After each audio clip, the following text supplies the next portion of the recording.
Good afternoon. As always, I'll start with a quick review from my last performance. Much like I talked about after the game, I thought the field positioning component of play was really significant. At the early part of the game, we were on the long field some at the start of the game, and I thought that affected us and them. In the second half, I thought we had really advantageous field position, but we didn't take advantage of it. TJ had an interception that put us firmly in scoring territory, and we essentially had a 3-and-out. We got 3 points, but, boy, you got to get 7 under those circumstances to support one another and to gain the type of traction that you need to control games. Another sequence in the second half, we had the ball in plus territory. We got a holding call on 1st and 10, and it pushed it to 1st and 20. I think that drive ended up 3rd and 20 plus. We got no points. That's significant. At the end of that drive, we punted the ball and punted them down into the red area and had them on the long field, and they were able to put together a 90-plus yard drive. And those are sequences that kind of change the tenor or feel of the half, if you will. And oftentimes when you're back and forth in games, that's the difference. I thought that was the tipping point. Obviously, there was a lot of positive things in the game. There's some things that were negative that we need to work on in all 3 phases. But in terms of deciding the outcome of the game, I thought that sequence and the field positioning component was extremely big. I thought our inability to make them settle for field goals defensively was a major component. We've been very good in the red zone larger part of the year. I know we're top 10. I don't follow those statistics really closely, but I know we've been really good in that area. And I just think that's a function of being in games and keeping yourself in play. You got to make people settle for field goals. You're fighting for that 4-point swing all the time when you're on the short field, and we didn't get it enough. And so those are the things that really captured our attention. I think there's a lot of things to discuss in the game, positively and negatively in all 3 phases. I thought, for instance, our kickoff return game was a big positive. And that's something that we've been working really hard on and pouring into and investing in, because we realized that over the latter part of the season, it's going to become more significant. Latter part of the season, fatigue becomes a factor in terms of kickers' leg strength. Weather conditions become a factor. Not a lot of kickoff opportunities in September. Those 2 teams came together in week 1, and I think we didn't get any returns. We got a squib right before the half. You put those 2 same teams in the stadium a couple of months later, and the kickoff return game had an opportunity to be a significant component of the game from a field positioning standpoint. And so we're excited about where Sims is in that phase, and we're going to keep working in that area of the game. Obviously, this week in the foreseeable future, we're in dome-like settings, but just largely over the second half of the year, that component of the game has an opportunity to help us from a field positioning standpoint. I think Presley's been in really good rhythm in terms of flipping the field from a punting standpoint, because I don't talk about that phase a lot. And if I'm talking about field positioning, I'd be remiss if I don't mention the team's component. I'll talk for a few minutes about our next opponent, the Colts. Before I get to those guys, I'll talk about some injury things. Miles Boykin wasn't able to finish the game with the oblique or abdominal injury. We'll see where this week leads us from a participation standpoint in a practice setting. We got an extra day, and really got an extra day and a half when you think about Monday Night Football. And so we're going to leave the light on for all of these guys and remain hopeful and see where the week leads us. Same thing with Jaylen Warren. Not a significant hamstring, but his availability is in question. We'll get through the week. Mason Cole may be limited at the early portions of the week, but there's a decent level of confidence that he's going to come through the other side of it and be available to us at the end of the week. Talking about the Colts, I think if you talk about them offensively, and it starts with Taylor for us. We hadn't been in a stadium with him before, but we respect his talents and his resume, what he's been able to do and put together. We believe quality play for them centers around his exploits and what he's able to do. They had a nice significant win a couple of weeks ago in Vegas, and I think he ran for 147. There was a commitment last weekend to the run game. I think he had 22-plus carries. For us, we got to minimize his impact on the game. We can't allow them to be on schedule and minimize possession down football via an effective running game. Got a lot of respect for Matt Ryan. He's a been there, done that guy. His football intellect is on the ceiling. He makes good and fluid, quick decisions. I'd imagine his experience and the fact that he's battle tested is the reason why they went back to him. And I think I've seen some really positive results from their unit since they've done so. They got some quality eligibles that we got to work to minimize. Michael Pittman Jr. Is a combat catch guy, high volume catch guy. Pierce is a guy that's capable of taking the top off. Highly familiar with him. Went to Cincinnati and took him out to eat and participated in his pro day things and so forth. He's doing exactly what we thought he was going to be capable of doing as an NFL player. He's averaging about 15 yards a carry. He gets behind people. He makes big boy plays down the grass for them. And so that has our attention. On the defensive side of football, been in a lot of stadiums with Gus Bradley over the years. He's a fundamentalist. They're going to be small menu, big understanding. They're going to be in place. They're going to work to keep the score down because they understand what it is they're doing. If you look at the scoring, they do a really good job of keeping the scoring down and keeping a lid on things. The guys understand what it is they're trying to do. You see it play out in their adjustments and the fluidity and the consistency of their communication and adjustments. And like I mentioned, man, he was a D coordinator in Vegas last year. He was a D coordinator for the LA Chargers prior to that. Highly involved in defense in Jacksonville when he was a head coach. And so we understand how those two bodies come together, these two collectives, and the approach to defense that he brings. The four-man front is going to provide the catalyst for the ball. It's always been the case. They got quality people up front. Kwity Paye, Yannick are guys that we got to deal with. Yannick has probably been in 3 different cities with Coach Bradley, Jacksonville, Vegas, and now Indy. And so, he values the skill set that he brings in terms of applying pressure off the edge. Can't say enough about Buckner.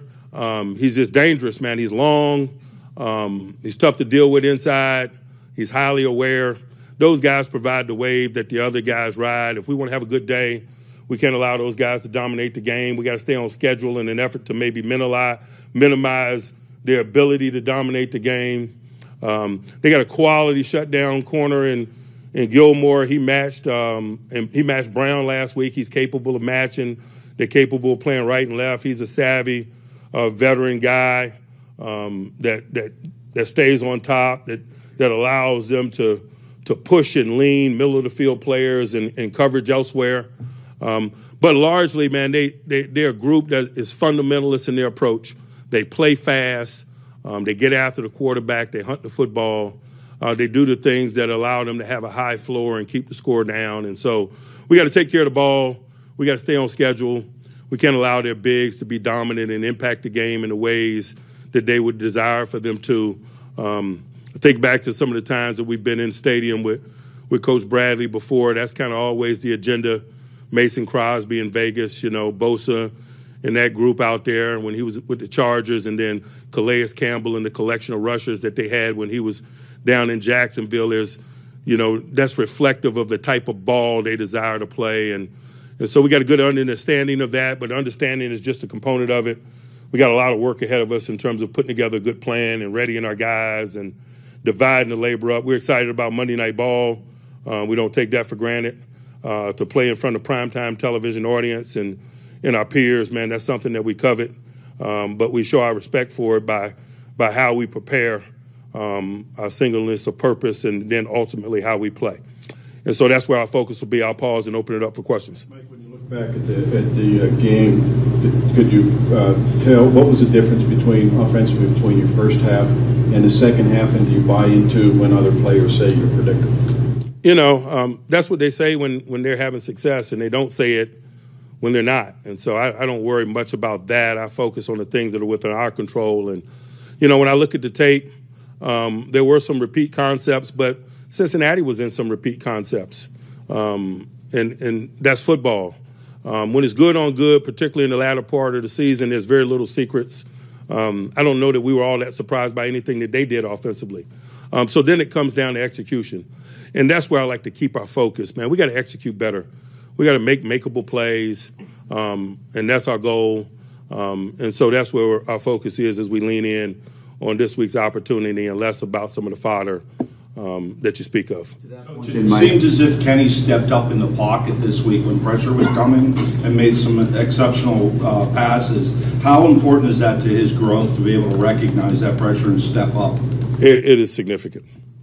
Very. To the point that you made previously, that if you make the makeable plays, does that then lead to the possible expansion of the playbook? Certainly. Certainly. One hand wash the other there? Certainly. Like Deontay's targets are down since Kenny took over. He still doesn't have a touchdown yet this season. Is the way that he's being defended, or is Kenny just sort of had maybe tunnel vision looking for other guys? Let's be frank, okay? Deontay is the known commodity within the group, and so people are going to have an agenda to minimize his impact on the game, particularly in significant moments. Possession down, red zone football. When you got a guy that's been a Pro Bowler, and really he's kind of the only one, and you got a young group, that's a component of it. And so how do you open up opportunities for a guy like that? Other guys make plays. Pickens had a nice game. Freiermuth had a nice game. Those things create opportunities and balance within your attack and opportunities for a guy like Deontay, which you mentioned.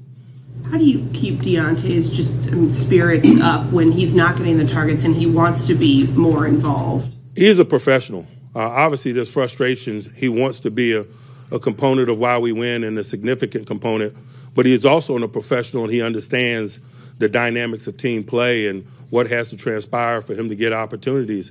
As a young guy, he's been a beneficiary of that in the past as people have focused their energies on other known guys, for example. What have you seen from George's growth, and what more do you need to see from him? Just to continue growth in all areas, nuances of the game, situational play, fundamentals, things specific to his position, releases, route running, hand selection. There's a lot of meat on that bone. He's a very talented guy, and he's making plays along the way, but it's reasonable to expect his growth and maturation to continue, and really to continue at an accelerated rate as he logs snaps and gains experience and learns from those. When someone like Deontay gets the frustration, do you have to pull them aside or talk to them about that, or is it kind of just understood, hey, be patient? There's nothing new about that. You talk about any experienced receiver that gets minimized on the weekend, there's frustration associated with it. I imagine Tyler Boyd wanted the ball more than he got it, but we were able to identify and try to minimize his impact on the game because they didn't have Chase, for example. And so that's just things that transpire each and every week inside NFL stadiums from a strategy standpoint. We heard a lot about execution or lack of execution after Sunday. Week 12, how do you coach these guys to be able to execute on the field? We will always be trying to put that 8 pounds in the 5-pound bag. That work is never done from a professional football standpoint. It's probably no different than shooting in NBA basketball. Everybody knows that those guys are capable shooters, but they got to be hot at the appropriate time and in game, and it's the same thing from an NFL perspective. We will never stop talking about execution. It could be week 17, 18, we'll be having that discussion because it's never ending. Do you feel like it should be further along at this point? I don't. I'm not in any way frustrated by its development or lack thereof. I just know as a coach, and particularly as a coach that's been doing it for a while, that it's continual. When Jalen went down with the hamstring injury early in the game, how did that affect Najee's workload throughout the course of the game, especially early in the second half when he didn't get a lot of carries? It affected our intentions, but, Benny Snell steps up and Naj absorbs more snaps. That's football. The attrition component of play is a significant component of play. We tend to focus our energies on those available to us and don't waste a lot of time lamenting the people that we don't have. And we have that mindset when we're planning during the course of a work week like this, or we have that same mentality when things transpire in game. In the spirit of Thanksgiving, growing up, football, Turkey Day, to you being a head coach now, was that something that resonated back as a youngster? Does that resonate with you now? It does. Turkey bowls as a young guy. Forget watching football. As a young guy, it was about playing football on Thanksgiving, and I just think it's part of the love affair that our country has with this game. As a professional and somebody that's been in this business, and having participated on that day in some of the Thanksgiving Day games, man, it is an honor, and it's something that we appreciate to have an opportunity to participate, to be a part of quality times for families on days like that. I remember we were in Indy a number of years ago. We played on Thanksgiving, and I was really appreciative of the opportunity of going into the living rooms of America, man, and being a part of that day for them. And I talked to the team about it. There are a lot of challenges in professional sport, working through the holidays and so forth, man, but it's an awesome opportunity as well, and it's something that we're appreciative of. We remember our days as football lovers when we weren't direct participants, and how significant weeks like this were, and for young people and for families, and it's an honor to be a component of it. Like 8 quarters in here to TJ's return, how are you feeling he's performing and also dealing with the massive amount of attention that's being paid to him, and also with some of the holds he's been dealing with from the perimeter? Typical TJ stuff. He's playing at a high level. He's playing so well. Alex has been Defensive Player of the Week since he's been back. I mentioned that. He's going to find ways to be disruptive, whether they put 2 people on him, whether they, hold him or what have you. I think that's what elite guys do. I did an off-season study a number of years ago as he was moving into that elite status in an effort to have clear conversations with him. I put Von Miller's career sacks on a reel. I put some elite guys' career sacks on a reel. All of their reels work through chips and double teams and tight end body positions and so forth. Top-notch guys, they deal with a lot of things, schematics, multiple people holding, and they're still top-notch guys. And I know that TJ embraces that component of being him. And when we know that those things occur, that creates pure one-on-one opportunity for others, and everyone eats because of it. That's just a function of team football. What are some of the challenges that come with coaching against a new head coach, an in-season change with a new play caller, both in terms of schematics and not having the in-stadium experience, and then the intangibles of the kind of juice that you get when there's... I worry less about the intangibles because those things are outside my control. I know Jeff Saturday. I've gotten to know him over the years. I know the position he played, and I would imagine that he has an affinity for establishing the run, and that's why I led with Jonathan Taylor, for example. And so common sense analysis, but we also have 2 games to look at, 8 quarters, body of work, to put with the others and see the things that are the same, to analyze the things that are different. I would imagine it was a deal for the Vegas Raiders a couple of weeks ago. I think with each passing day it becomes less of a deal and more about, preparedness and quality of play for all parties involved. In terms of Kenny Pickett, what signs of growth did you see in the first half that you'd like to see continue over the last 7 games? He's getting better in all areas, guys, just the same way that George Pickens is getting better. I'm not going to comb through it every week. It's moving in the direction that we would like it to. Sure, could it move faster? Absolutely. I don't think anybody is patient, including Kenny. This is not a patient man's business. You work while you wait. And that's what he and we are doing. But he's doing a nice job just in general. The last time you were in Indy was for the Combine, evaluating Kenny. Obviously, you got a good look at him while he was here, but what kind of things did you learn about him at the Combine? What kind of time did you spend with him specifically? I did. I knew all I needed to know about him prior to going to Indy. I focused on guys that I knew less about. You had 6 sacks in each of the 2 previous games, went down to 2 against the Bengals, but it still seemed like Kenny was under a lot of pressure. Was that some better blocking or maybe some better recognition of the pressure from your young quarterback? All of the above. There's a bunch of stats associated with punters. What do you specifically look at to say if your punter is doing well or not? Is it inside the 20? Net punting, inside the 20 relative to touchbacks. There's a ratio there, given opportunities. There's a component of play that we evaluate and value that doesn't get a lot of recognition is his placement. This is not checkers, this is chess. When you're punting in the National Football League, we want distance, we want hang time, we also want ball placement.